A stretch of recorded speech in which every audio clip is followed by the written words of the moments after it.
آپ کو ریمائنڈ کروانا چاہتا ہوں کہ جب میں شام کو آیا تھا تو مجھے آپ سب کو کہنا پڑا تھا گھبرانا نہیں ہے.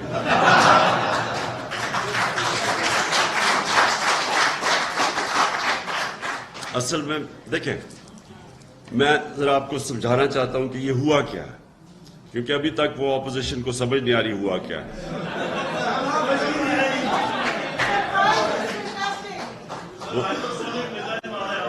نہیں، انہوں نے ریئلائز نہیں کیا کہ جس وقت پاکستان کی نیشنل سیکیورٹی کونسل نے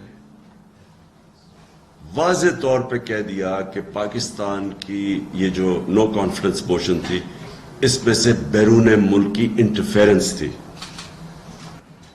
نیشنل سیکیورٹی کونسل جس میں سارے سیکیورٹی چیفز بیٹھے ہوئے تھے، سب بیٹھے ہوئے تھے، ان کے سامنے پورا وہ جو کمیونیکے تھا پاکستان کے ایمبیسڈر امریکہ میں اور ان کا جو ڈونلڈ لو جو بھی ان کا ریپرزینٹیٹو تھا، اس کے سارے یہ آفیشیل میٹنگ تھی.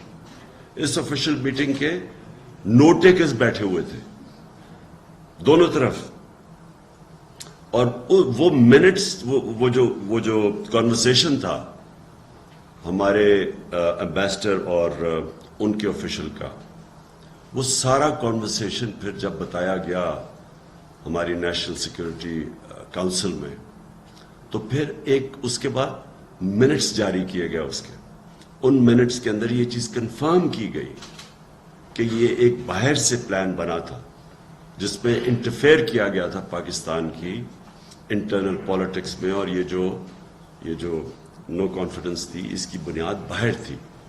ہم نے وہ چیزیں لکھی نہیں وہاں کہ کیسے یہاں ایمبیسی کے لوگ مل رہے تھے، جو لوگ ہمارے سے جب چھوڑ کے گئے جو لوٹا ہوئے تو ان کو باقاعدہ ایمبیسی کے لوگ ملتے تھے. ان کا کیا کام تھا؟ دیکھیں ہیڈز آف کئی دفعہ بات پولیٹیکل پارٹیز کے ہیڈز کو اس لیے ملتے ہیں کہ وہ پوچھ سکتے ہیں ملک کے صورتحال وغیرہ، لیکن ان لوگوں کو ملنے کا ان کا کیا تھا؟ تو وہ سارا کنیکشن تھا اس کا نو کانفیڈنس موو جو کہ باہر سے انیشیٹڈ تھی. تو جب ایک دفعہ ملک کی ہائیسٹ سیکیورٹی باڈی یہ کنفرم کر دیتی ہے تو اس کے بعد تو یہ پروسیڈنگز یہ ارریلیونٹ تھی کہ نمبرز کتنے ہیں. تو میں آپ کو یہ بتا نہیں سکتا تھا کل رات، کیونکہ مجھے ڈر یہ تھا کہ وہ آج وہ شوق میں نہ ہوتے اگر میں سب کو بتا دیتا.